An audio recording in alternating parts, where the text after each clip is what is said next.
ਸਤਿ ਸ਼੍ਰੀ ਅਕਾਲ। ਤੁਸੀਂ ਦੇਖ ਰਹੇ ਹੋ ਪੰਜਾਬ ਮੇਲ USA TV। ਮੈਂ ਵਰੁਣ ਕੌਰ ਮਾਨ। ਖਬਰਾਂ ਦੇ ਬੁਲੇਟਿਨ ਦੇ ਵਿੱਚ ਤੁਹਾਡਾ ਸਵਾਗਤ। ਖਬਰਾਂ ਦੇ ਬੁਲੇਟਿਨ ਦੇ ਸਪਾਂਸਰ ਰੀਅਲਟਰ ਗੁਰਜਤਿੰਦਰ ਸਿੰਘ ਰੰਧਾਵਾ। ਇਹਨਾਂ ਤੋਂ ਹਰ ਤਰੀਕੇ ਦੀ ਪ੍ਰਾਪਰਟੀ ਖਰੀਦੀ ਤੇ ਵੇਚੀ ਜਾ ਸਕਦੀ ਹੈ। ਇਹਨਾਂ ਦੇ ਫੋਨ ਨੰਬਰ ਸਕਰੀਨ ਤੇ ਦੇਖ ਸਕਦੇ ਹੋ। ਤੇ ਹੁਣ ਪੇਸ਼ ਨੇ ਪਹਿਲਾਂ ਚੋਣਵੀਆਂ ਖਬਰਾਂ। ਅਮਰੀਕਾ 'ਚ ਵੀਜ਼ਾ ਦੇ ਲਈ ਰਜਿਸਟ੍ਰੇਸ਼ਨ 1 ਮਾਰਚ ਤੋਂ ਸ਼ੁਰੂ। ਗੈਰ ਕਾਨੂੰਨੀ ਤਰੀਕੇ ਰਾਹੀਂ ਅਮਰੀਕਾ 'ਚ ਦਾਖਲ ਹੋਣ ਮੌਕੇ 2 ਭਾਰਤੀਆਂ ਸਮੇਤ 5 ਗ੍ਰਿਫਤਾਰ। ਕੈਨੇਡਾ ਨੇ ਵਰਕ ਪਰਮਿਟ ਅਪਲਾਈ ਕਰਨ ਦੀ ਤਾਰੀਖ ਵਿੱਚ ਕੀਤਾ ਵਾਧਾ, ਭਾਰਤੀਆਂ ਨੂੰ ਹੋਵੇਗਾ ਫਾਇਦਾ। ਕੈਨੇਡਾ ਤੋਂ ਅਮਰੀਕਾ ਦਾਖਲ ਹੋਏ 1,10,000 ਗੈਰ ਕਾਨੂੰਨੀ ਪ੍ਰਵਾਸੀ। ਭਾਰੀ ਬਰਫ਼ਬਾਰੀ ਕਾਰਨ ਹਵਾਈ ਤੇ ਸਮੁੰਦਰੀ ਸੇਵਾਵਾਂ ਕੈਨੇਡਾ ਵਿੱਚ ਰੱਦ। ਅਮਰੀਕਾ ਦੇ ਕੈਲੀਫੋਰਨੀਆ ਦੇ 3 ਚੋਂ 2 ਨਿਵਾਸੀਆਂ ਨੂੰ ਸਤਾ ਰਿਹਾ ਬੰਦੂਕ ਹਿੰਸਾ ਦਾ ਸ਼ਿਕਾਰ ਹੋਣ ਦਾ ਡਰ। ਅਮਰੀਕੀ ਰਾਸ਼ਟਰਪਤੀ ਜੋ ਬਾਈਡਨ ਨੇ 2 ਭਾਰਤੀਆਂ ਨੂੰ ਆਪਣੀ ਐਕਸਪੋਰਟ ਕੌਂਸਲ ਵਿੱਚ ਕੀਤਾ ਨਿਯੁਕਤ। ਚਾਈਨਾ ਨੇ ਰੂਸ ਦੀ ਮਦਦ ਕੀਤੀ ਤਾਂ ਭਿਆਨਕ ਹੋਣਗੇ ਨਤੀਜੇ, ਅਮਰੀਕਾ ਤੋਂ ਪੈਂਟਾਗਨ ਦਾ ਬਿਆਨ। ਤੇ ਹੁਣ ਇਹਨਾਂ ਖਬਰਾਂ ਦਾ ਵਿਸਥਾਰ। ਅਮਰੀਕਾ, ਕੈਨੇਡਾ ਸਣੇ ਦੇਸ਼ ਵਿਦੇਸ਼ ਦੀਆਂ ਹੋਰ ਬਹੁਤ ਸਾਰੀਆਂ ਖਬਰਾਂ।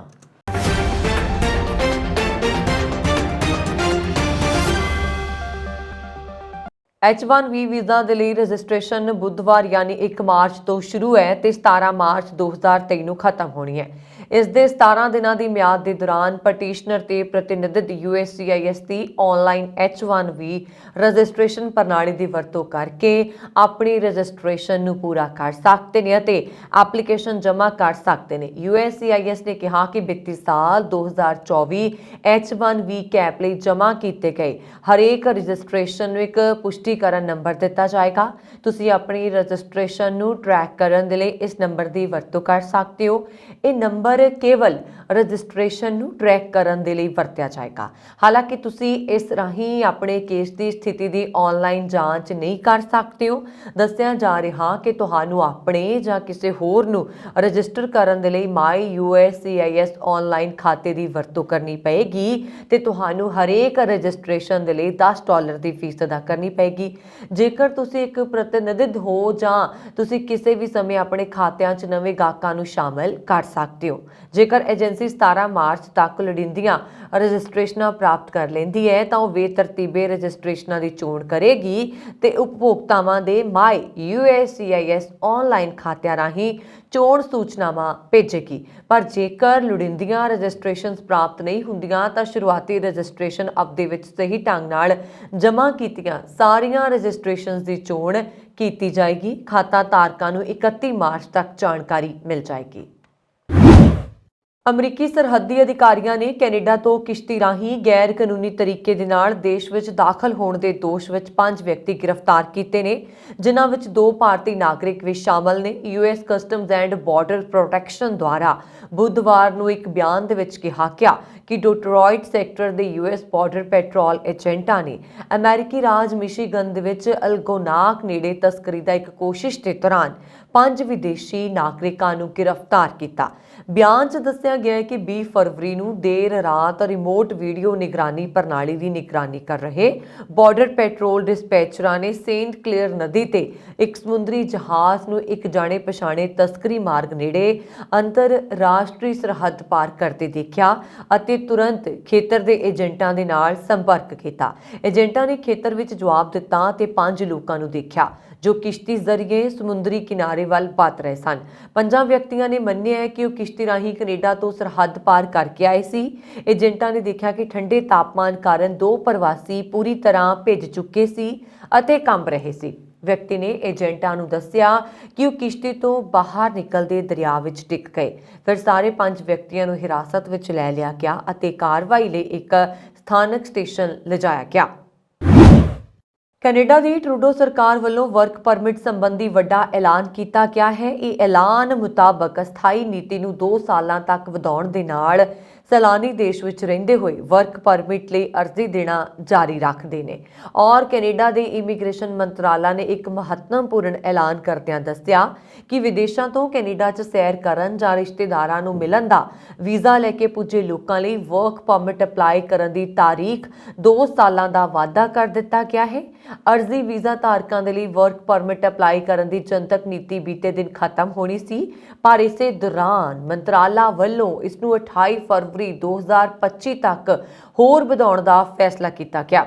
ਵਰਕ ਪਰਮਿਟ ਅਪਲਾਈ ਕਰਨ ਦੇ ਲਈ ਕੈਨੇਡਾ ਸਰਕਾਰ ਤੋਂ ਮਨਜ਼ੂਰਸ਼ੁਦਾ ਲੇਬਰ ਮਾਰਕੀਟ ਇਨਸਪੈਕਟ ਅਸੈਸਮੈਂਟ, ਜਿਸ ਨੂੰ ਜੌਬ ਆਫਰ ਵਜੋਂ ਜਾਣਿਆ ਜਾਂਦਾ ਹੈ, ਤਾਂ ਹੋਣਾ ਜ਼ਰੂਰੀ ਹੈ ਅਤੇ ਕੈਨੇਡਾ 'ਚ ਦਾਖਲ ਹੋਣ ਸਮੇਂ ਉੱਥੇ ਠਹਿਰਨ ਦਾ ਮਿਲਿਆ ਸਮਾਂ ਖਤਮ ਨਹੀਂ ਹੋਣਾ ਚਾਹੀਦਾ। ਉਹ ਲੋਕ ਜੋ ਪਹਿਲਾਂ ਵਰਕ ਪਰਮਿਟ ਧਾਰਕ ਸੀ ਤੇ ਹੁਣ ਦੁਬਾਰਾ ਆਰਜ਼ੀ ਵੀਜ਼ੇ ਦੇ ਨਾਲ ਕੈਨੇਡਾ 'ਚ ਰਹਿ ਰਹੇ ਨੇ, ਤਾਂ ਉਹ ਵੀ ਕੈਨੇਡਾ 'ਚ ਰਹਿੰਦੇ ਹੋਏ ਆਪਣੇ ਵਰਕ ਪਰਮਿਟ ਅਪਲਾਈ ਕਰ ਸਕਦੇ ਨੇ। ਵਰਕ ਪਰਮਿਟ ਲੈਣ ਦੇ ਲਈ ਹੁਣ ਕੈਨੇਡਾ ਤੋਂ ਬਾਹਰ ਜਾਣ ਦੀ ਸ਼ਰਤ ਹਟਾ ਦਿੱਤੀ ਗਈ ਹੈ। ਇਸ ਨੀਤੀ ਤਹਿਤ ਅਰਜ਼ੀ ਦੇਣ ਵਾਲੇ ਵਿਜ਼ਿਟਰ ਜਿਨ੍ਹਾਂ ਕੋਲ ਪਿਛਲੇ 12 ਮਹੀਨਿਆਂ ਦੇ ਅੰਦਰ ਵਰਕ ਪਰਮਿਟ ਹੈ, ਉਹ ਵੀ ਆਪਣੇ ਨਵੇਂ ਰੁਜ਼ਗਾਰਦਾਤਾ ਦੇ ਲਈ ਹੋਰ ਤੇਜ਼ੀ ਨਾਲ ਕੰਮ ਕਰਨਾ ਸ਼ੁਰੂ ਕਰਨ ਦੇ ਲਈ ਅੰਤਰਿਮ ਕਾਰਜ ਅਧਿਕਾਰ ਦੀ ਬੇਨਤੀ ਕਰਨ ਦੇ ਯੋਗ ਹੋਣਗੇ। ਇਮੀਗ੍ਰੇਸ਼ਨ ਰਿਫਿਊਜ਼ੀਜ਼ ਅਤੇ ਸਿਟੀਜ਼ਨਸ਼ਿਪ ਕੈਨੇਡਾ ਨੇ ਕਿਹਾ ਕਿ ਸਥਾਈ ਨੀਤੀ ਵਿੱਚ ਵਾਧਾ ਕੈਨੇਡਾ ਵਿੱਚ ਰੁਜ਼ਗਾਰਦਾਤਾਵਾਂ ਦੇ ਲਈ ਇੱਕ ਵਿਕਲਪ ਬਣਾਉਂਦਾ ਹੈ, ਕਿਉਂਕਿ ਬਹੁਤ ਸਾਰੇ ਆਰਥਿਕ ਪਸਾਰ ਦੇ ਇਸ ਸਮੇਂ ਦੌਰਾਨ ਮਜ਼ਦੂਰਾਂ ਦੀ ਮਹੱਤਵਪੂਰਨ ਘਾਟ ਦਾ ਸਾਹਮਣਾ ਕਰ ਰਹੇ ਨੇ। ਰੌਕਸਮ ਰੋਡ ਰਾਹੀਂ ਨਜਾਇਜ਼ ਤਰੀਕੇ ਦੇ ਨਾਲ ਕੈਨੇਡਾ ਦਾਖਲ ਹੋ ਰਹੇ ਪ੍ਰਵਾਸੀਆਂ ਦਾ ਮਸਲਾ ਹਾਲੇ ਕਿਸੇ ਤਣ ਪੱਤਣ ਨਹੀਂ ਲੱਗਾ ਕਿ ਰਿਪਬਲਿਕਨ ਪਾਰਟੀ ਨੇ ਦੋਸ਼ ਲਾਉਣਾ ਸ਼ੁਰੂ ਕਰ ਦਿੱਤਾ ਹੈ ਕਿ ਹਜ਼ਾਰਾਂ ਦੀ ਤਾਦਾਦ ਦੇ ਵਿੱਚ ਗੈਰ ਕਾਨੂੰਨੀ ਪ੍ਰਵਾਸੀ ਕੈਨੇਡਾ ਤੋਂ ਅਮਰੀਕਾ ਆ ਰਹੇ ਨੇ। ਉਧਰ ਅਮਰੀਕਾ ਦੇ ਬਾਰਡਰ ਏਜੰਟਾਂ ਨੇ ਇਸ ਗੱਲ ਦੀ ਤਸਦੀਕ ਕੀਤੀ ਹੈ ਕਿ ਪਿਛਲੇ ਸਾਲ 1 ਲੱਖ ਤੋਂ ਵੱਧ ਗੈਰ ਕਾਨੂੰਨੀ ਪ੍ਰਵਾਸੀ ਕੈਨੇਡਾ ਤੋਂ ਅਮਰੀਕਾ ਦਾਖਲ ਹੋਏ। ਬਾਰਡਰ ਪੈਟਰੋਲ ਦੇ ਅੰਕੜੇ ਪੇਸ਼ ਕਰਦਿਆਂ 2 ਦਰਜਨ ਤੋਂ ਵੱਧ ਰਿਪਬਲਿਕਨ ਸੰਸਦ ਮੈਂਬਰਾਂ ਨੇ ਉੱਤਰੀ ਸਰਹੱਦ ਸੁਰੱਖਿਅਤ ਬਣਾਉਣ ਦੇ ਲਈ ਮਿਸ਼ਨ ਸ਼ੁਰੂ ਕਰਨ ਦਾ ਐਲਾਨ ਕੀਤਾ ਹੈ। ਕੈਨੇਡਾ ਦੇ ਪੱਛਮੀ ਤੱਟੀ ਖੇਤਰ ਵਿੱਚ ਕੱਲ ਤੋਂ ਹੋ ਰਹੀ ਭਾਰੀ ਬਰਫ਼ਬਾਰੀ ਨੇ ਆਮ ਜਨਜੀਵਨ ਦੇ ਨਾਲ-ਨਾਲ ਹਵਾਈ ਤੇ ਸਮੁੰਦਰੀ ਆਵਾਜਾਈ ਸੇਵਾਵਾਂ ਤੇ ਵੀ ਅਸਰ ਪਾਇਆ। ਵੈਨਕੂਵਰ ਹਵਾਈ ਅੱਡੇ ਤੋਂ ਅੱਧੇ ਤੋਂ ਵੱਧ ਉਡਾਣਾਂ ਰੱਦ ਕਰਨੀਆਂ ਪਈਆਂ ਤੇ ਕਰੀਬ ਸਾਰੀਆਂ ਹੀ ਫੈਰੀ ਸੇਵਾਵਾਂ ਰੱਦ ਕੀਤੀਆਂ ਗਈਆਂ ਔਰ ਦੋਵਾਂ ਸੇਵਾਵਾਂ ਦੇ ਨਾਲ ਸੰਬੰਧਿਤ ਅਮਲੇ ਨੂੰ ਹੰਗਾਮੀ ਹਾਲਾਤ ਹੇਠ ਲਿਆ ਕਿ ਉਹਨਾਂ ਤੋਂ ਵੱਧ ਕੰਮ ਲਿਆ ਜਾ ਰਿਹਾ ਹੈ ਤਾਂ ਕਿ ਲੋਕਾਂ ਨੂੰ ਆਵਾਜਾਈ ਪ੍ਰਭਾਵਿਤ ਹੋਣ ਕਾਰਨ ਪਰੇਸ਼ਾਨੀਆਂ ਤੋਂ ਬਚਾਇਆ ਜਾ ਸਕੇ। ਵੈਨਕੂਵਰ ਹਵਾਈ ਅੱਡੇ ਦੇ ਰਨਵੇ ਤੋਂ ਬਰਫ਼ ਹਟਾਉਣ ਦੇ ਲਈ ਆਮ ਤੋਂ 3 ਗੁਣਾ ਵੱਧ ਲੋਕ ਅਤੇ ਮਸ਼ੀਨਾਂ ਲਗਾਈਆਂ ਗਈਆਂ ਨੇ ਤੇ ਉੱਥੇ ਲੱਗੇ ਹੋਏ ਯੰਤਰਾਂ ਨੂੰ ਬਰਫ਼ਬਾਰੀ ਤੋਂ ਪ੍ਰਭਾਵਿਤ ਹੋਣ ਤੋਂ ਬਚਾਅ ਦੇ ਲਈ ਅਮਲਾ ਲਾਇਆ ਗਿਆ ਹੈ। ਟਰਾਂਸਪੋਰਟ ਕੈਨੇਡਾ ਦੇ ਵੱਲੋਂ ਲੋਕਾਂ ਨੂੰ ਅਪੀਲ ਕੀਤੀ ਗਈ ਹੈ ਕਿ ਘਰਾਂ ਤੋਂ ਨਿਕਲਣ ਤੋਂ ਪਹਿਲਾਂ ਆਪਣੀ ਉਡਾਣ ਜਾਂ ਫੈਰੀ ਦੀ ਸਮਾਂ ਸੂਚੀ ਬਾਰੇ ਜਾਣਕਾਰੀ ਜ਼ਰੂਰ ਹਾਸਲ ਕਰ ਲੈਣ, ਜਿਸ ਨਾਲ ਉਹ ਪਰੇਸ਼ਾਨੀ ਤੋਂ ਬਚ ਸਕਣਗੇ। ਮੌਸਮ ਵਿਭਾਗ ਨੇ ਰਾਤ ਹੋਰ ਬਰਫ਼ਬਾਰੀ ਹੋਣ ਬਾਰੇ ਵੀ ਦੱਸਿਆ ਸੀ, ਜਿਸ ਨਾਲ ਸਿੱਝਣ ਦੇ ਲਈ ਸਾਰੇ ਵਿਭਾਗਾਂ ਨੇ ਹੋਰ ਤਿਆਰੀਆਂ ਵਿੱਢ ਦਿੱਤੀਆਂ ਸੀ।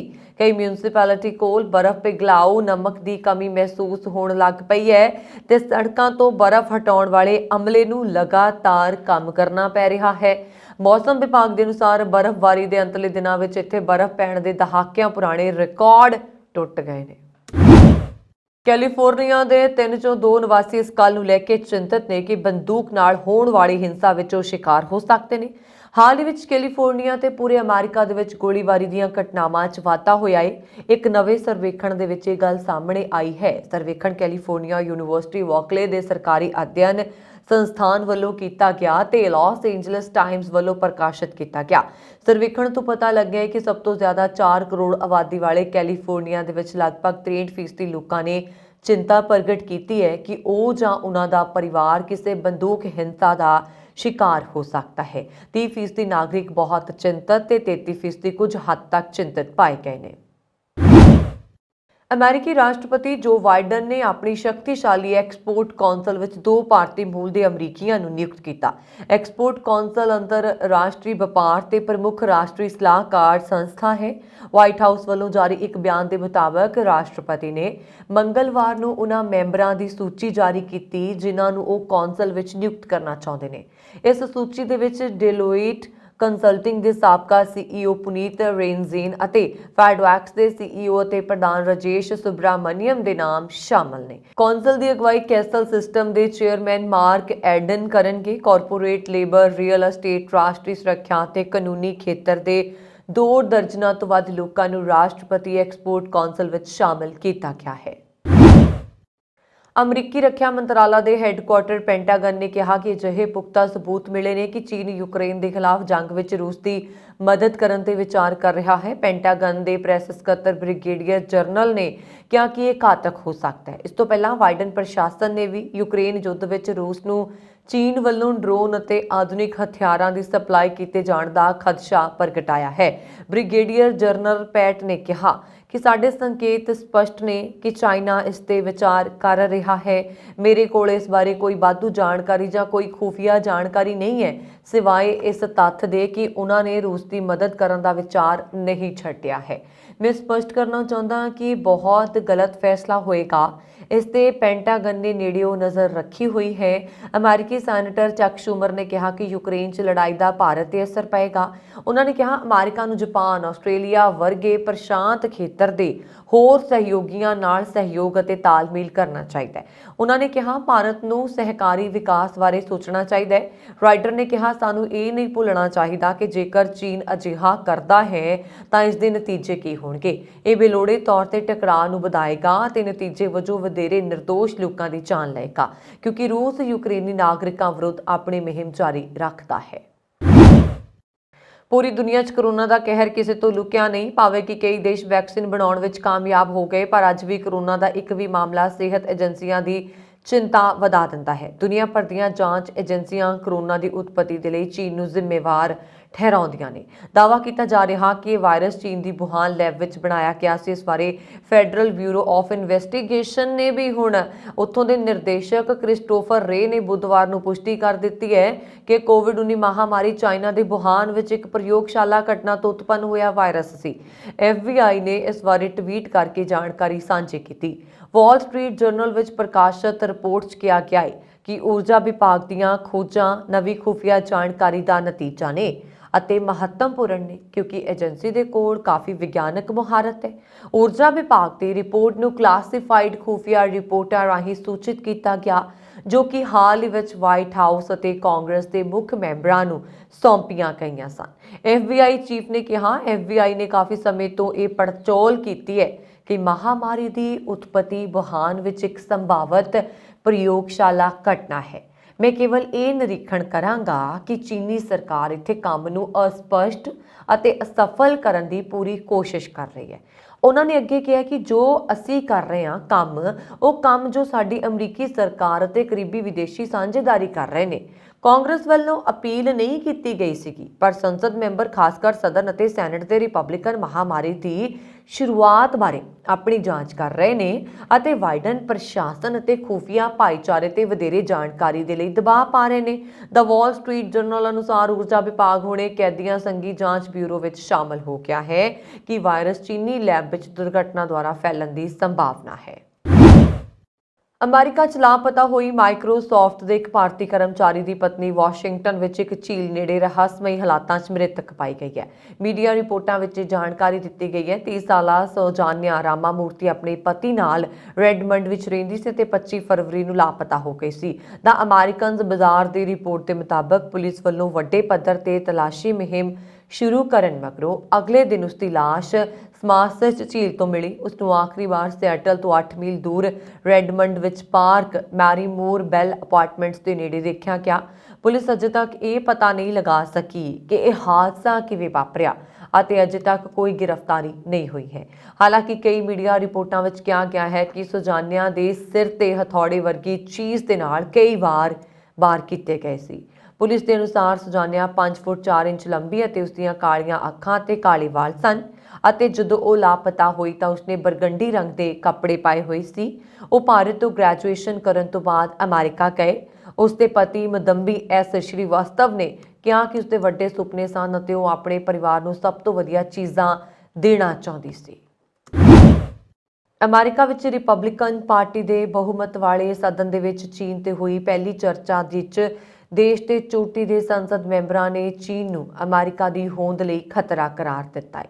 ਉਹਨਾਂ ਨੇ ਕਮਿਊਨਿਸਟ ਪਾਰਟੀ ਦੀ ਅਗਵਾਈ ਵਾਲੀ ਚੀਨ ਤੋਂ ਮਿਲ ਰਹੀਆਂ ਦਰਪੇਸ਼ ਚੁਣੌਤੀਆਂ ਦੇ ਨਾਲ ਸਫਲਤਾਪੂਰਵਕ ਨਜਿੱਠਣ ਦੇ ਲਈ ਦੇਸ਼ ਦੇ ਅੰਦਰ ਅਤੇ ਆਪਣੇ ਸਹਿਯੋਗੀਆਂ ਦੇ ਨਾਲ ਤਾਲਮੇਲ ਵਿੱਚ ਹਰ ਸੰਭਵ ਕੋਸ਼ਿਸ਼ ਕਰਨ ਦਾ ਸੱਦਾ ਦਿੱਤਾ। ਅਮਰੀਕਾ ਲੰਬੇ ਸਮੇਂ ਤੋਂ ਚੀਨ ਦੇ ਰਵੱਈਏ ਨੂੰ ਹਮਲਾਵਰ ਦੱਸਦਾ ਰਿਹਾ ਹੈ। ਚੀਨ ਦੀਆਂ ਚੁਣੌਤੀਆਂ ਦੇ ਨਾਲ ਨਜਿੱਠਣ ਦੇ ਮੁੱਦੇ ਤੇ ਚਰਚਾ ਕਰਨ ਦੇ ਲਈ ਹਾਲ ਵਿੱਚ ਪ੍ਰਤੀਨਿਧਤ ਸਭਾ ਦੇ ਵਿੱਚ house select committee on the ਚੀਨੀ ਕਮਿਊਨਿਸਟ ਪਾਰਟੀ ਨਾਂ ਦੀ ਕਮੇਟੀ ਬਣਾਈ ਗਈ ਹੈ। ਮੰਗਲਵਾਰ ਨੂੰ ਕਾਂਗਰਸ ਦੇ ਮੈਂਬਰਾਂ ਨੇ ਆਪਣੇ ਪਹਿਲੇ ਸੰਬੋਧਨ ਦੇ ਵਿੱਚ ਕਮੇਟੀ ਦੇ ਚੇਅਰਮੈਨ ਮਾਈਕ ਗੈਲਾਕਰ ਨੇ ਕਿਹਾ ਕਿ ਇਹ ਨਿਮਰਤਾ ਦੇ ਨਾਲ ਖੇਡਿਆ ਜਾਣ ਵਾਲਾ ਕੋਈ ਟੈਨਿਸ ਮੈਚ ਨਹੀਂ ਹੈ।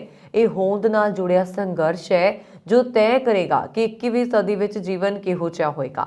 ਇਸ ਵਿੱਚ ਸਭ ਤੋਂ ਮੌਲਿਕ ਅਧਿਕਾਰਾਂ ਅਤੇ ਆਜ਼ਾਦੀਆਂ ਦਾਤੇ ਨੇ। ਸਾਬਕਾ ਮਰੀਨ ਅਤੇ ਖੁਫੀਆ ਅਧਿਕਾਰੀ ਗੈਲਕਰ ਨੇ ਕਿਹਾ ਕਿ ਸਾਨੂੰ ਤੁਰੰਤ ਕਾਰਵਾਈ ਕਰਨੀ ਚਾਹੀਦੀ ਹੈ। ਅਸੀਂ ਅਗਲੇ 10 ਸਾਲਾਂ ਵਿੱਚ ਜਿਸ ਨੀਤੀ ਦੀ ਪਾਲਣਾ ਕਰਾਂਗੇ ਉਹ ਅਗਲੇ 100 ਸਾਲਾਂ ਲਈ ਪੜਾਅ ਤੈਅ ਕਰੇਗੀ।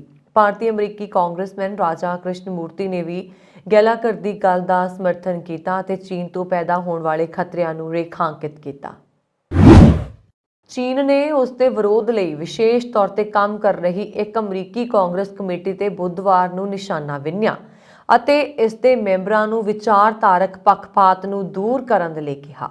ਵਿਦੇਸ਼ ਮੰਤਰਾਲਾ ਦੇ ਬੁਲਾਰੇ ਮਾਓ ਨੇ ਰੋਜ਼ਾਨਾ ਮੀਡੀਆ ਬਰੀਫਿੰਗ 'ਚ ਕਿਹਾ ਕਿ ਚੀਨੀ ਕਮਿਊਨਿਸਟ ਪਾਰਟੀ ਤੇ ਅਮਰੀਕੀ ਸਦਨ ਦੀ ਸਥਾਈ ਕਮੇਟੀ ਨੂੰ ਚੀਨ ਅਤੇ ਚੀਨ ਅਮਰੀਕੀ ਸੰਬੰਧਾਂ ਨੂੰ ਬਾਹਰ ਮੁਖੀ ਅਤੇ ਤਰਕਸ਼ੀਲਤਾ ਦੇ ਨਾਲ ਦੇਖਣਾ ਚਾਹੀਦਾ ਹੈ। ਉਹਨਾਂ ਨੇ ਕਿਹਾ ਕਿ ਅਸੀਂ ਚਾਹੁੰਦੇ ਹਾਂ ਕਿ ਅਮਰੀਕਾ ਦੀਆਂ ਸੰਬੰਧਿਤ ਸੰਸਥਾਵਾਂ ਅਤੇ ਲੋਕ ਆਪਣੇ ਵਿਚਾਰਧਾਰਕ ਪੱਖਪਾਤ ਅਤੇ ਕਿਸੇ ਨੂੰ ਫਾਇਦਾ ਨਾ ਪਹੁੰਚਾਉਣ ਵਾਲੇ ਸ਼ੀਤ ਯੁੱਧ ਦੀ ਮਾਨਸਿਕਤਾ ਨੂੰ ਤਿਆਗ ਦੇਣ।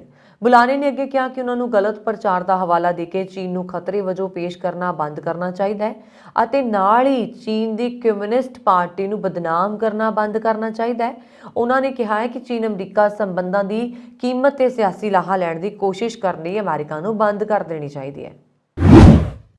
ਭਾਰਤੀ ਮੂਲ ਦੇ ਪ੍ਰੋਫੈਸਰ ਹਰੀ ਬਾਲਾ ਕ੍ਰਿਸ਼ਨਨ ਨੂੰ ਵਾਇਰਡ ਅਤੇ ਵਾਇਰਲੈਸ ਨੈਟਵਰਕਿੰਗ, ਮੋਬਾਈਲ ਸੈਂਸਿੰਗ ਅਤੇ ਡਿਸਟ੍ਰੀਬਿਊਟਿਡ ਸਿਸਟਮ ਵਿੱਚ ਉਹਨਾਂ ਦੀਆਂ ਬੁਨਿਆਦੀ ਖੋਜਾਂ ਦੇ ਲਈ 2023 ਦੇ ਮਾਰਕੋਨੀ ਪੁਰਸਕਾਰ ਦੇ ਨਾਲ ਸਨਮਾਨਿਤ ਕੀਤਾ ਗਿਆ। ਵਿਭਾਗ ਵਿੱਚ ਇੱਕ ਪ੍ਰੋਫੈਸਰ ਦੇ ਤੌਰ ਤੇ ਕੰਮ ਕਰਦੇ ਨੇ ਅਤੇ MIT ਕੰਪਿਊਟਰ ਸਾਇੰਸ ਅਤੇ ਆਰਟੀਫੀਸ਼ੀਅਲ ਇੰਟੈਲੀਜੈਂਸ ਲੈਬੋਰੇਟਰੀ ਵਿੱਚ ਇੱਕ ਪ੍ਰਮੁੱਖ ਜਾਂਚਕਰਤਾ ਨੇ। ਮਾਰਕੋਨੀ ਸੁਸਾਇਟੀ ਦੇ ਚੇਅਰ ਅਤੇ 1998 ਮਾਰਕੋਨੀ ਫੈਲੋ ਵਿੰਡਸਰਫ ਨੇ ਇੱਕ ਮਿਟ ਵਿੱਚ ਕਿਹਾ ਕਿ ਬਾਲਾ ਕ੍ਰਿਸ਼ਨਨ ਦੇ ਵਿਲੱਖਣ ਯੋਗਦਾਨ ਨੇ ਕਈ ਖੇਤਰਾਂ ਦੇ ਵਿੱਚ ਖੋਜ ਅਤੇ ਖੋਜ ਦੇ ਕੋਰਸ ਨੂੰ ਆਕਾਰ ਦਿੱਤਾ ਹੈ, ਜਾਨਾਂ ਬਚਾਈਆਂ ਨੇ ਅਤੇ ਉਪਭੋਗਤਾਵਾਂ ਨੂੰ ਨੈਟਵਰਕ ਆਧਾਰਿਤ ਸੇਵਾਵਾਂ ਦੇ ਨਾਲ ਬਿਹਤਰ ਅਨੁਭਵ ਪ੍ਰਾਪਤ ਕਰਨ ਦੇ ਯੋਗ ਬਣਾਇਆ ਹੈ। ਇੱਕ ਹਫ਼ਤੇ ਤੋਂ ਵੱਧ ਸਮਾਂ ਪਹਿਲਾਂ ਕੋਲੰਬਸ, ਜਾਰਜੀਆ ਦੇ ਇੱਕ ਗੈਸ ਸਟੇਸ਼ਨ ਤੇ ਗੋਲੀਬਾਰੀ ਕਰਕੇ 9 ਬੱਚਿਆਂ ਨੂੰ ਜ਼ਖਮੀ ਕਰਨ ਦੇ ਮਾਮਲੇ 'ਚ ਪੁਲਿਸ ਨੇ 2 ਸ਼ੱਕੀ ਵਿਅਕਤੀਆਂ ਨੂੰ ਗ੍ਰਿਫਤਾਰ ਕੀਤਾ ਹੈ। ਕੋਲੰਬਸ ਪੁਲਿਸ ਵਿਭਾਗ ਵੱਲੋਂ ਜਾਰੀ ਪ੍ਰੈਸ ਬਿਆਨ ਦੇ ਅਨੁਸਾਰ ਗ੍ਰਿਫਤਾਰ ਸ਼ੱਕੀ ਦੋਸ਼ੀਆਂ 'ਚ 35 ਸਾਲਾ ਡੀ ਐਂਗਲੋ ਰੋਬਿਨਸਨ ਸੀਨੀਅਰ ਤੇ ਇੱਕ 15 ਸਾਲਾ ਨਾਬਾਲਗ ਸ਼ਾਮਿਲ ਹੈ। ਇੱਥੇ ਜ਼ਿਕਰਯੋਗ ਹੈ ਕਿ 17 ਫਰਵਰੀ ਨੂੰ ਗੈਸ ਸਟੇਸ਼ਨ ਦੇ ਪਾਰਕਿੰਗ ਖੇਤਰ 'ਚ ਇੱਕ ਪਾਰਟੀ ਦੇ ਦੌਰਾਨ ਤਕਰਾਰ ਤੋਂ ਬਾਅਦ ਗੋਲੀ ਚਲਾਈ ਗਈ ਸੀ, ਜਿਸ ਵਿੱਚ ਜ਼ਖਮੀ ਹੋਣ ਵਾਲੇ ਸਾਰੇ 18 ਸਾਲ ਤੋਂ ਘੱਟ ਉਮਰ ਦੇ ਸਨ। ਇਹਨਾਂ 'ਚ ਇੱਕ 5 ਸਾਲ ਦਾ ਬੱਚਾ ਵੀ ਸ਼ਾਮਲ ਸੀ ਜੋ ਆਪਣੇ ਇੱਕ ਪਰਿਵਾਰਕ ਮੈਂਬਰ ਦੇ ਨਾਲ ਪਾਰਟੀ 'ਚ ਆਇਆ ਸੀ। ਪੁਲਿਸ ਨੇ ਕਿਹਾ ਕਿ ਜਾਂਚਕਾਰਾਂ ਵੱਲੋਂ ਗਵਾਹਾਂ ਦੇ ਲਏ ਗਏ ਬਿਆਨਾਂ ਤੇ ਇਕੱਠੀ ਗਈ ਹੋਰ ਜਾਣਕਾਰੀ 2 ਸ਼ੱਕੀ ਦੋਸ਼ੀਆਂ ਦੀ ਗ੍ਰਿਫਤਾਰੀ ਵਾਰੰਟ ਜਾਰੀ ਕਰਨ ਲਈ ਕਾਫੀ ਸੀ। ਭਾਰਤੀ ਮੂਲ ਦੀ ਸ਼ਮਾ ਹਕੀਮ ਮੇਸੀਵਾਲਾ ਨੇ ਵਿਦੇਸ਼ ਵਿੱਚ ਵੱਡੀ ਪ੍ਰਾਪਤੀ ਹਾਸਲ ਕਰਦਿਆਂ ਤੀਜੀ ਜ਼ਿਲ੍ਹਾ ਅਪੀਲ ਅਦਾਲਤ ਕੈਲੀਫੋਰਨੀਆ ਦੇ ਸਹਾਇਕ ਜੱਜ ਵਜੋਂ ਹੁਣ ਸਹੁੰ ਚੁੱਕ ਲਈ ਹੈ। ਦੱਸ ਦਈਏ ਕਿ ਸ਼ਮਾ ਹਕੀਮ ਮੇਸੀਵਾਲਾ ਪਹਿਲੀ ਦੱਖਣੀ ਏਸ਼ੀਆਈ ਅਮਰੀਕਨ ਔਰਤ ਤੇ ਪਹਿਲੀ ਅਮਰੀਕਨ ਮੁਸਲਮਾਨ ਹੈ ਜੋ ਇਸ ਅਹੁਦੇ ਤੇ ਪਹੁੰਚੇ ਨੇ। Chief justice Patricia Guerrero, chair of the commission on judicial appointments ਨੇ ਸ਼ਮਾ ਹਕੀਮ ਮੇਸੀਵਾਲਾ ਨੂੰ ਸਹੁੰ ਚੁਕਾਈ ਹੈ। ਭਾਰਤੀ ਮੂਲ ਦੇ ਨਿਸ਼ਾਦ ਸਿੰਘ ਕ੍ਰਿਪਟੋ ਐਕਸਚੇਂਜ FTX ਦੇ ਇੰਜੀਨੀਅਰਿੰਗ ਦੇ ਸਾਬਕਾ ਨਿਰਦੇਸ਼ਕ ਨੇ ਆਖਰਕਾਰ ਅਪਰਾਧਕ ਦੋਸ਼ਾਂ ਨੂੰ ਸਵੀਕਾਰ ਕਰ ਲਿਆ। ਸਿੰਘ ਨੇ ਮੰਨਿਆ ਕਿ ਉਹ ਸਾਬਕਾ CEO ਸੈਮ ਬੈਂਕਮੈਨ-ਫਰਾਇਡ ਦੁਆਰਾ ਚਲਾਏ ਜਾ ਰਹੇ ਕ੍ਰਿਪਟੋ ਟ੍ਰੇਡਿੰਗ ਪਲੇਟਫਾਰਮ ਵਿੱਚ ਅਰਬਾਂ ਡਾਲਰ ਦੇ ਕਥਿਤ ਘੁਟਾਲੇ ਵਿੱਚ ਅਮਰੀਕੀ ਵਕੀਲਾਂ ਨਾਲ ਸਹਿਯੋਗ ਕਰ ਰਹੇ ਸੀ। ਇਹ ਵਪਾਰਕ ਪਲੇਟਫਾਰਮ ਵੀ ਮੁਕੱਦਮੇ ਦਾ ਸਾਹਮਣਾ ਕਰ ਰਿਹਾ ਹੈ। ਸਿੰਘ ਨੇ 6 ਸਾਜ਼ਿਸ਼ਾਂ ਦੇ ਦੋਸ਼ ਵਿੱਚ ਸਵੀਕਾਰ ਕੀਤਾ, ਜਿਸ ਵਿੱਚ ਵਾਇਰ ਫਰਾਡ ਕਰਨ ਦੀ ਸਾਜ਼ਿਸ਼, ਮਨੀ ਲਾਂਡਰਿੰਗ ਦੀ ਸਾਜ਼ਿਸ਼ ਅਤੇ ਸੰਘੀ ਮੁਹਿੰਮ ਵਿੱਚ ਵਿੱਤੀ ਕਾਨੂੰਨਾਂ ਦੀ ਉਲੰਘਣਾ ਕਰਨ ਦੀ ਸਾਜ਼ਿਸ਼ ਸ਼ਾਮਲ ਹੈ। ਵੈਂਕਮੈਨ ਫਰਾਇਡ ਦੇ ਨਾਲ FTX ਦੇ ਸਹਿ ਸੰਸਥਾਪਕ ਗੈਰੀ ਵੈਂਗ ਅਤੇ FTX ਦੀ ਭੈਣ ਹੈਜ ਫੰਡ ਅਲਾਮੇਡਾ ਰਿਸਰਚ ਦੀ ਸਾਬਕਾ ਮੁਖੀ ਕੈਰੋਲੀਨਾ ਐਲਿਸਨ ਸਾਰਿਆਂ ਨੂੰ ਚੱਲ ਰਹੇ ਕੇਸ ਵਿੱਚ ਦੋਸ਼ੀ ਮੰਨਿਆ ਗਿਆ ਹੈ। US securities and exchange commission ਨੇ FTX ਵਿੱਚ ਇਕੁਇਟੀ ਨਿਵੇਸ਼ਕਾਂ ਨੂੰ ਧੋਖਾ ਦੇਣ ਦੇ ਲਈ ਇੱਕ ਬਹੁ ਸਾਲਾ ਯੋਜਨਾ 'ਚ ਉਸਦੀ ਭੂਮਿਕਾ ਲਈ ਸਿੰਘ ਤੇ ਦੋਸ਼ ਲਗਾਇਆ। ਖਬਰ ਕੈਨੇਡਾ ਤੋਂ ਹੈ। ਐਨਡੀਪੀ ਦੇ ਆਗੂ ਜਗਮੀਤ ਸਿੰਘ ਨੇ ਕੌਮੀ ਸੁਰੱਖਿਆ ਚਿੰਤਾਵਾਂ ਦੇ ਮੱਦੇਨਜ਼ਰ ਆਪਣਾ ਟਿਕਟੌਕ ਅਕਾਊਂਟ ਡੀਐਕਟੀਵੇਟ ਕਰਨ ਦਾ ਫੈਸਲਾ ਕੀਤਾ ਹੈ। ਜਗਮੀਤ ਸਿੰਘ ਜਿਨ੍ਹਾਂ ਦੇ ਟਿਕਟੌਕ ਤੇ 8,69,000 ਫਾਲੋਅਰਸ ਨੇ, ਉਹਨਾਂ ਨੇ ਕਿਹਾ ਕਿ ਉਹਨਾਂ ਨੂੰ ਇਸ ਗੱਲ ਦੀ ਕੋਈ ਪਰਵਾਹ ਨਹੀਂ ਹੈ ਕਿ ਇਸ ਕਦਮ ਦੇ ਨਾਲ ਉਹਨਾਂ ਦੀ ਸਿਆਸੀ ਹਮਾਇਤੀਆਂ ਦੀ ਗਿਣਤੀ ਘਟੇਗੀ। ਮਿਸੀਸਾਗਾ ਦੀ ਮੇਅਰ ਬੌਨੀ ਕਰੌਬੀ ਨੂੰ ਲਿਬਰਲ ਪਾਰਟੀ ਦੇ ਕੁਝ ਆਗੂ ਓਨਟਾਰੀਓ ਦੀ ਹੋਣ ਵਾਲੀ ਪ੍ਰੀਮੀਅਰ ਦੱਸ ਰਹੇ ਨੇ। ਫਿਲਹਾਲ ਇਹ ਸੰਭਵ ਨਹੀਂ ਜਾਪਦਾ, ਪਰ ਮੰਨਿਆ ਜਾ ਰਿਹਾ ਕਿ ਆਗੂ ਵੀ ਹੁਣੀ ਲਿਬਰਲ ਪਾਰਟੀ ਦਾ ਨਵਾਂ ਲੀਡਰ ਚੁਣਨ ਦੇ ਲਈ ਹੋਣ ਵਾਲੀ ਦੌੜ ਵਿੱਚ ਬੌਨ ਖਿਰਬੀ ਸ਼ਾਮਲ ਹੋ ਸਕਦੇ ਨੇ ਅਤੇ ਅਜਿਹਾ ਹੋਣ ਦੀ ਸੂਰਤ ਵਿੱਚ ਉਹਨਾਂ ਦੇ ਮੁਕਾਬਲੇ ਕੋਈ ਹੋਰ ਨਹੀਂ ਟਿਕ ਸਕੇਗਾ। ਕੈਨੇਡਾ ਦੇ ਸੰਸਦ ਮੈਂਬਰ ਜਾਰਜ ਚਾਹਲ ਉਰਫ ਯੋਧਾ 12 ਦਿਨਾਂ ਦੇ ਦੌਰੇ ਤੇ ਭਾਰਤ ਪਹੁੰਚੇ ਨੇ। ਕੈਨੇਡਾ ਦੇ ਅਲਬਰਟਾ ਸੂਬੇ ਦੇ ਸਭ ਤੋਂ ਵੱਡੇ ਸ਼ਹਿਰ ਕੈਲਗਰੀ ਤੋਂ ਸੰਸਦ ਮੈਂਬਰ ਜਾਰਜ ਚਾਹਲ ਨੇ ਆਪਣੀ ਭਾਰਤ ਫੇਰੀ ਦੌਰਾਨ ਵੱਖ-ਵੱਖ ਸੂਬਿਆਂ ਦਾ ਦੌਰਾ ਕੀਤਾ। ਭਾਰਤ ਅਤੇ ਕੈਨੇਡਾ ਦਰਮਿਆਨ ਵਪਾਰਕ ਅਤੇ ਸੱਭਿਆਚਾਰਕ ਸੰਬੰਧਾਂ ਨੂੰ ਪ੍ਰਫੁੱਲਤ ਕਰਨ ਦੇ ਉਦੇਸ਼ ਦੇ ਨਾਲ ਜਾਰਜ ਚਾਹਲ ਨੇ ਬੰਬਈ, ਗੁਜਰਾਤ ਅਤੇ ਨਵੀਂ ਦਿੱਲੀ ਵਿੱਚ ਦੇਸ਼ ਦੇ ਉਦਯੋਗਪਤੀਆਂ ਦੇ ਨਾਲ ਮੁਲਾਕਾਤ ਕੀਤੀ ਤੇ ਵੱਖ-ਵੱਖ ਵਿਦਿਅਕ ਅਦਾਰਿਆਂ 'ਚ ਨਵੀਨਤਾ ਦਾ ਸੰਦੇਸ਼ ਦਿੱਤਾ। ਪੱਤਰਕਾਰਾਂ ਦੇ ਨਾਲ ਗੱਲਬਾਤ ਕਰਦਿਆਂ ਜਾਰਜ ਚਾਹਲ ਨੇ ਕਿਹਾ ਕਿ ਉਹਨਾਂ ਨੇ ਵੱਧ ਤੋਂ ਵੱਧ ਨਿਵੇਸ਼ ਦੇ ਲਈ ਇੰਡੋ ਪੈਸੀਫਿਕ ਰਣਨੀਤੀ ਦੀ ਸ਼ੁਰੂਆਤ ਕੀਤੀ ਹੈ ਅਤੇ ਇਸ ਦੇ ਨਾਲ ਉਹ ਨਿਵੇਸ਼ ਵਧਾਉਣ ਦੇ ਲਈ ਇੱਥੇ ਪਹੁੰਚੇ ਨੇ। ਜਾਰਜ ਚਾਹਲ ਨੇ ਕਿਹਾ ਕਿ ਭਾਰਤ ਨੂੰ ਕੈਨੇਡੀਅਨ ਯੂਨੀਵਰਸਿਟੀਜ਼ ਅਤੇ ਕਾਲਜਾਂ ਦੇ ਨਾਲ ਭਾਈਵਾਲੀ ਕਰਨੀ ਚਾਹੀਦੀ ਹੈ ਤਾਂ ਜੋ ਕੈਨੇਡਾ ਵਿੱਚ ਪੜ੍ਹਨ ਦੇ ਚਾਹਵਾਨ ਭਾਰਤੀ ਵਿਦਿਆਰਥੀਆਂ ਨੂੰ ਵੀ ਅੱਗੇ ਵਧਣ ਦਾ ਮੌਕਾ ਮਿਲ ਸਕੇ। ਇਸ ਨਾਲ ਦੋਵੇਂ ਦੇਸ਼ਾਂ ਦੇ ਸੰਬੰਧ ਹੋਰ ਵੀ ਗੂੜੇ ਹੋਣਗੇ। ਇਸ ਤੋਂ ਬਾਅਦ ਚਾਹਲ ਨੇ ਪੰਜਾਬ ਆ ਕੇ ਮੰਗਲਵਾਰ ਨੂੰ ਸੱਚਖੰਡ ਸ੍ਰੀ ਹਰਿਮੰਦਰ ਸਾਹਿਬ ਵਿਖੇ ਮੱਥਾ ਟੇਕਿਆ। ਕੈਨੇਡੀਅਨ ਸੰਸਦ ਮੈਂਬਰ ਜਾਰਜ ਚਾਹਲ ਨੇ ਸ੍ਰੀ ਹਰਿਮੰਦਰ ਸਾਹਿਬ ਵਿਖੇ ਮੱਥਾ ਟੇਕਣ ਉਪਰੰਤ ਕਿਹਾ ਕਿ ਅੱਜ ਦਾ ਦਿਨ ਬੜੀ ਖੁਸ਼ੀ ਅਤੇ ਸ਼ੁਭਕਾਮਨਾਵਾਂ ਵਾਲਾ ਦਿਨ ਹੈ ਕਿਉਂਕਿ ਅੱਜ ਮੈਂ ਪੰਜਾਬ ਦੇ ਇਸ ਪਵਿੱਤਰ ਗੁਰੂ ਅਸਥਾਨ ਦੇ ਦਰਸ਼ਨ ਕੀਤੇ ਨੇ। ਕਿਲ੍ਹਾ ਰਾਏਪੁਰ ਦੇ ਨਾਲ ਸੰਬੰਧਿਤ ਪਰਿਵਾਰ ਦੀ ਧੀ ਅਤੇ ਕੈਲਗਰੀ ਦੀ ਫੀਲਡ ਹਾਕੀ ਖਿਡਾਰਨ ਪ੍ਰਭਲੀਨ ਕੌਰ ਗਰੇਵਾਲ ਦੀ ਚੋਣ ਕੈਨੇਡਾ ਦੀ ਜੂਨੀਅਰ ਟੀਮ ਦੇ ਲਈ ਹੋ ਗਈ ਹੈ। ਕੈਲਗਰੀ ਦੇ ਕਿੰਗਸ 11 ਫੀਲਡ ਹਾਕੀ ਕਲੱਬ ਦੇ ਖਿਡਾਰਨ ਪ੍ਰਭਲੀਨ ਇਹ ਮੁਕਾਮ ਹਾਸਲ ਕਰਨ ਵਾਲੀ ਅਲਬਰਟਾ ਸੂਬੇ ਦੀ ਪਹਿਲੀ ਪੰਜਾਬੀ ਖਿਡਾਰਨ ਹੈ। ਇਸ ਤੋਂ ਪਹਿਲਾਂ ਪ੍ਰਭਲੀਨ ਨੇ 2022 ਦੀ ਨੈਸ਼ਨਲ ਫੀਲਡ ਹਾਕੀ ਚੈਂਪੀਅਨਸ਼ਿਪ ਦੇ ਵਿੱਚ ਅਲਬਰਟਾ ਦੀ ਟੀਮ ਵੱਲੋਂ ਭਾਗ ਲਿਆ, ਜਿਸ ਵਿੱਚ ਅਲਬਰਟਾ ਨੇ ਚਾਂਦੀ ਦਾ ਤਮਗਾ ਹਾਸਲ ਕੀਤਾ ਸੀ। ਇਸ ਚੈਂਪੀਅਨਸ਼ਿਪ ਤੋਂ ਬਾਅਦ ਫੀਲਡ ਹਾਕੀ ਕੈਨੇਡਾ ਵੱਲੋਂ ਟ੍ਰਾਇਲ ਰੱਖੇ ਗਏ ਸੀ। ਇਸ ਦੇ ਆਧਾਰ ਤੇ ਪ੍ਰਭਲੀਨ ਦੀ ਚੋਣ ਨੈਸ਼ਨਲ ਜੂਨੀਅਰ ਕੈਪ ਲਈ ਹੋ ਗਈ ਸੀ ਤੇ ਹੁਣ ਫਰਵਰੀ ਮਹੀਨੇ ਜੂਨੀਅਰ ਟੀਮ ਦਾ ਐਲਾਨ ਕੀਤਾ ਗਿਆ। ਦੱਸ ਦੇਈਏ ਕਿ ਇਸ ਤੋਂ ਪਹਿਲਾਂ ਪ੍ਰਭਲੀਨ ਗਰੇਵਾਲ ਦੀ ਵੱਡੀ ਭੈਣ ਹਰਲੀਨ ਗਰੇਵਾਲ ਕੌਮੀ ਪੱਧਰ ਤੇ ਫੀਲਡ ਹਾਕੀ ਵਿੱਚ ਚੰਗਾ ਨਾਮ ਕਮਾ ਚੁੱਕੀ ਹੈ। 2011-12 ਚ ਜਦੋਂ ਕੈਲਗਰੀ ਵਿੱਚ ਪੰਜਾਬੀ ਲੜਕੀਆਂ ਵੱਲੋਂ ਫੀਲਡ ਹਾਕੀ ਖੇਡਣ ਵਿੱਚ ਕਿਸੇ ਨੇ ਪਹਿਲ ਨਹੀਂ ਕੀਤੀ ਸੀ ਤਾਂ ਹਰਲੀਨ ਨੇ ਇੱਕ ਨਵੀਂ ਪਿਰਤ ਪਾਉਂਦਿਆਂ ਇਸ ਹਾਕੀ ਖੇਡਣੀ ਸ਼ੁਰੂ ਕੀਤੀ ਸੀ। ਪ੍ਰਭਲੀਨ ਹੁਣ ਫੀਲਡ ਹਾਕੀ ਕੈਨੇਡਾ ਦੇ ਨੈਸ਼ਨਲ ਟ੍ਰੇਨਿੰਗ ਪ੍ਰੋਗਰਾਮ ਵਿੱਚ ਹਿੱਸਾ ਲੈਣਗੇ, ਜਿਸ ਦੇ ਆਧਾਰ ਤੇ ਕੈਨੇਡਾ ਦੀਆਂ ਭਵਿੱਖ ਦੀਆਂ ਕੌਮੀ ਟੀਮਾਂ ਤਿਆਰ ਕੀਤੀਆਂ ਜਾਂਦੀਆਂ ਨੇ। ਪਿਆਰ ਐਲੀਅਟ ਟਰੂਡੋ ਫਾਊਂਡੇਸ਼ਨ ਦਾ ਕਹਿਣਾ ਹੈ ਕਿ ਉਹ 7 ਸਾਲ ਪਹਿਲਾਂ ਹਾਸਲ ਹੋਈ $2 ਲੱਖ ਦੀ ਰਕਮ ਮੋੜ ਰਹੀ ਹੈ ਕਿਉਂਕਿ ਮੀਡੀਆ ਰਿਪੋਰਟਾਂ ਦੇ ਵਿੱਚ ਇਹ ਦੋਸ਼ ਲਗਾਇਆ ਗਿਆ ਹੈ ਕਿ ਇਸ ਦਾ ਸੰਬੰਧ ਬੀਜਿੰਗ ਦੇ ਨਾਲ ਹੈ। ਕਿਸੇ ਅਨਾਮ ਨੈਸ਼ਨਲ ਸਿਕਿਉਰਿਟੀ ਸੂਤਰ ਦਾ ਨਾਂ ਲਏ ਬਿਨਾਂ ਗਲੋਬ ਐਂਡ ਮੇਲ ਵੱਲੋਂ ਇਹ ਰਿਪੋਰਟ ਛਾਪੀ ਗਈ ਸੀ। ਜਦੋਂ ਜਸਟਿਨ ਟਰੂਡੋ ਲਿਬਰਲ ਆਗੂ ਬਣੇ ਸਨ ਤਾਂ ਉਹਨਾਂ ਨੂੰ ਪ੍ਰਭਾਵਿਤ ਕਰਨ ਦੇ ਲਈ ਚੀਨੀ ਸਰਕਾਰ ਵੱਲੋਂ ਕਥਿਤ ਤੌਰ ਉੱਤੇ ਇੱਕ ਚੀਨੀ ਬਿਲੀਨੀਅਰ ਨੂੰ ਇੱਕ ਹਦਾਇਤ ਕੀਤੀ ਗਈ ਸੀ ਕਿ ਉਹ 2014 ਦੇ ਵਿੱਚ ਟਰੂਡੋ ਫਾਊਂਡੇਸ਼ਨ ਨੂੰ $1 ਮਿਲੀਅਨ ਦਾਨ ਕਰੇ। ਇਹ ਟਰੂਡੋ ਦੀ ਅਗਵਾਈ ਵਿੱਚ ਲਿਬਰਲਾਂ ਦੇ ਸੱਤਾ ਚੋਣ ਤੋਂ 1 ਸਾਲ ਪਹਿਲਾਂ ਦੀ ਗੱਲ ਹੈ। ਰਿਪੋਰਟ ਵਿੱਚ ਆਖਿਆ ਗਿਆ ਹੈ ਕਿ ਇਸ ਬਿਜ਼ਨਸਮੈਨ ਦੇ ਨਾਲ ਇੱਕ ਹੋਰ ਅਮੀਰ ਚੀਨੀ ਬਿਜ਼ਨਸਮੈਨ ਨੇ 2016 ਦੇ ਵਿੱਚ ਟਰੂਡੋ ਦੇ ਪਿਤਾ ਦੇ ਸਨਮਾਨ ਵਿੱਚ $1 ਮਿਲੀਅਨ ਦਾਨ ਦਿੱਤੇ, ਜਿਨ੍ਹਾਂ ਵਿੱਚ $2 ਲੱਖ ਫਾਊਂਡੇਸ਼ਨ ਲਈ ਵੀ ਸਨ। ਇਹ ਸਨ ਹੁਣ ਤੱਕ ਦੀਆਂ ਖਬਰਾਂ। ਮੈਨੂੰ ਵਰੁਣ ਕੌਰ ਮਾਨ ਨੂੰ ਦਿਓ ਆਗਿਆ। ਹੋਰ ਖਬਰਾਂ ਦੇ ਲਈ ਸਾਡਾ YouTube ਚੈਨਲ ਪੰਜਾਬ ਮੇਲ USA TV ਜ਼ਰੂਰ ਸਬਸਕ੍ਰਾਈਬ ਕਰੋ ਜੀ। ਸ਼ੁਕਰੀਆ। ਸਤਿ ਸ਼੍ਰੀ ਅਕਾਲ।